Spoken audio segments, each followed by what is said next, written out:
بسم اللہ الرحمن الرحیم نحمدہ ونصلی علی رسولہ الکریم۔ تمام احباب بخیریت ہوں گے۔ عید کے دوران بہت سارے احباب نے سوالات کیے، کھانے پینے، نظام ہضم۔ زیادہ تر سوالات اس قسم کے تھے کہ سینے میں جلن کیوں ہوتی ہے، دل پر جلن کیوں محسوس ہوتی ہے، جب ہم واش روم جاتے ہیں تو پاخانے میں جلن محسوس ہوتی ہے، پیشاب کرتے ہیں پیشاب میں جلن محسوس ہوتی ہے۔ کچھ لوگوں کا کہنا تھا کہ جسم کے مختلف حصوں پر، مختلف اعضاء پر جلن محسوس ہوتی ہے، اس کا کیا سبب ہے۔ آج ہم آپ کو یہ بتائیں گے کہ جلن دراصل ترشی یا سوداویت کی بڑھی ہوئی علامت کا نام ہے۔ بہت سارے لوگوں کے ہاتھ پیر جلتے ہیں، سینے میں جلن ہوتی ہے، سانس کی نالی میں، خوراک کی نالی میں جلن ہوتی ہے۔ ہم اسے گرمی تصور کرتے ہیں، برف کا استعمال کرتے ہیں، دل پر جلن محسوس کرتے ہیں، پاخانہ پیشاب میں جلن ہوتی ہے، بعض مقامات پر جلن ہوتی ہے، چبھن ہوتی ہے، یا جسم میں اندر کی طرف یعنی معدے میں، پیٹ کے اندر ایک قسم کی غدغدی یا خارش محسوس ہوتی ہے۔ اس کا کیا سبب ہے؟ ہمارے بہت سے طلباء، بہت سے متعلقین، طب فور آل پر آنے والے سائلین اس بارے میں بہت زیادہ سوالات کرتے ہیں۔ جیسے کہ ہم نے بتایا، یہ گرمی نہیں ہے بلکہ گرمی کی طلب کی اور گرمی کی ضرورت کی نشانی ہے۔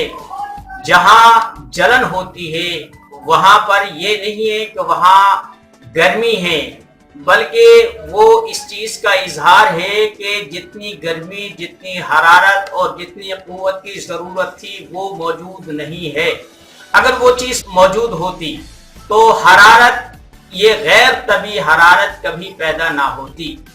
حرارت کی دو قسمیں ہیں، ایک حرارت عزیزی ہے۔ حرارت عزیزی جسم کی وہ حرارت ہے جو ماں کے پیٹ سے جب انسان میں روح پھونکی جاتی ہے اس وقت سے لے کر تا دم واپسی یعنی مرتے دم تک یہ حرارت عزیزی قائم رہتی ہے۔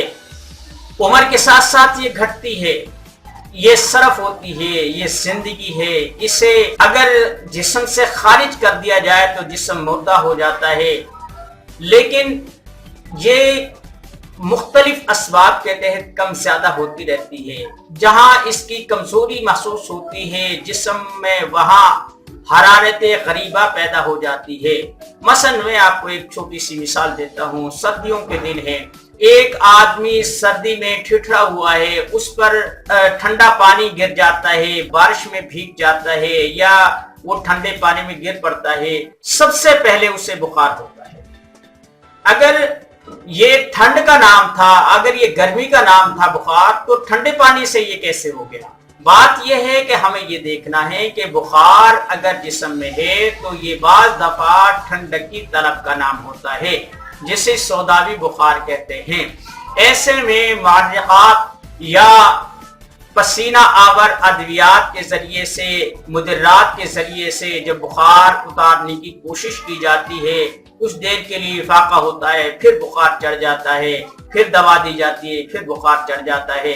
بنیادی طور پر ہمیں یہ چیز بتائی جا رہی ہے کہ قدرتی طور پر جس چیز کو آپ گرمی سمجھ رہے ہیں یہ سردی کا عمل ہے، اس میں آپ گرمی پہنچائیں گے تو خود بخود جو غیر طبیعی حرارتیں ختم ہو جائے گی۔ جیسا کہ میں نے بتایا، پاخانہ، پیشاب، دل، معدہ، پیٹ، خصیوں میں آگے پیچھے اگر جلن محسوس ہوتی ہے، بلکہ یہ گرمی کی طلب کی اور اس کی ضرورت کی نشاندہی کرتے ہیں۔ میں آپ کو ایک چھوٹا سا نسخہ بتاتا ہوں، 3 اجزاء پر مشتمل ہے، بنائیں، استعمال کریں۔ انشاءاللہ امید ہے کہ بہت سارے مفید فوائد آپ کی جھولی میں آ گریں گے۔ آک ہوتا ہے، آک جسے مدار کہتے ہیں، یہ ہمارے پنجاب میں عام پایا جاتا ہے۔ اس کی تصویر بھی ہماری سکرین پر آ رہی ہے۔ اس کے پھول لے لیں، ایک حصہ اس کے پھول ہوں، ایک حصہ سہاگا سفید ہو، جس کی تصویر میری بیک پر آپ دیکھ سکتے ہیں۔ تیسرا گندک آملہ ساگ، یہ جو عام گندک ہوتی ہے، مصفہ ہوتی ہے عمومی طور پر، حکما اسے مدبر کرتے ہیں، پتہ نہیں کیا کیا جھنجھوٹوں میں پڑتے ہیں، بہرحال میں ایسے استعمال کرتا ہوں۔ اس سے بالکل باریک پیس لیں۔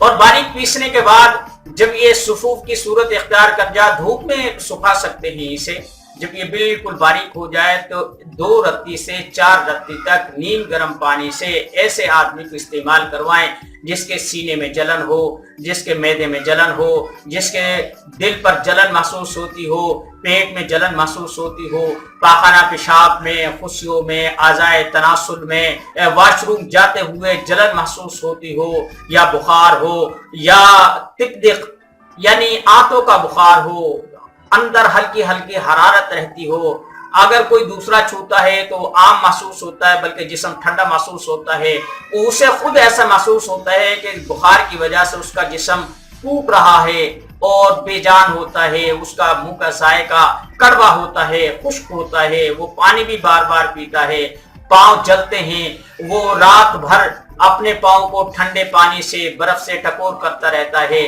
پاؤں جلن عمومی ایک علامت ہے، اس علامت کو آپ ایک چھوٹے سے ٹوٹکے سے کنٹرول کر سکتے ہیں۔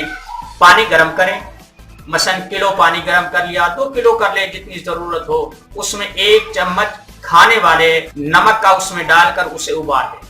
جب وہ ٹھنڈا ہو جائے، اتنا ہو کہ جس میں آسانی سے ہم پاؤں رکھ سکتے ہیں، تو پاؤں کو رکھ دیں اور انہیں مسلیں، تاکہ جہاں سیک ہے، اس کا مطلب ہے جہاں سیک ہوتی ہے نا، وہاں پر مسام بند ہوتے ہیں، جو فضلات باقیات جسم سے خارج ہونے والی چیزیں ہوتی ہیں وہ جب رک جاتی ہیں تو جلن محسوس ہوتی ہے، ہم وہاں خارج کرتے ہیں، تھوڑی سی رگڑ ہوتی ہے، تھوڑی سی ہمیں تسکین ملتی ہے، سکون ملتا ہے، اس کے بعد یہی ہو جاتا ہے۔ آپ نے دیکھا ہوگا کہ خارش سردیوں میں زیادہ تنگ کرتی ہے، گرمیوں میں بنسبت سردیوں کے کم تنگ کرتی ہے، کیونکہ سردیوں میں مسام بند ہوتے ہیں، گرمیوں میں گرمیوں کی وجہ سے کھل جاتے ہیں۔ ایسے ہی جب آپ اسے کریں گے تو آج پاؤں کی جلن ہے یہ ختم ہو جائے گی۔ اور جو لوگ ساری رات پاؤں کی تکلیف، پاؤں کی جلن میں مبتلا رہتے ہیں، شوگر والے ہیں یا ویسے ہیں، بالخصوص خواتین پاؤں کی جلن کا بہت زیادہ شکار رہتی ہیں، انہیں چاہیے کہ رات کو گرم پانی میں 10 منٹ اپنے پاؤں رکھ کر انہیں مسل کر جب خشک کرے تو سرسوں کا تیل لگا کر سو جایا کرے۔ اللہ تعالیٰ صحت عطا فرمائے گا۔ وما علینا الا البلاغ المبین۔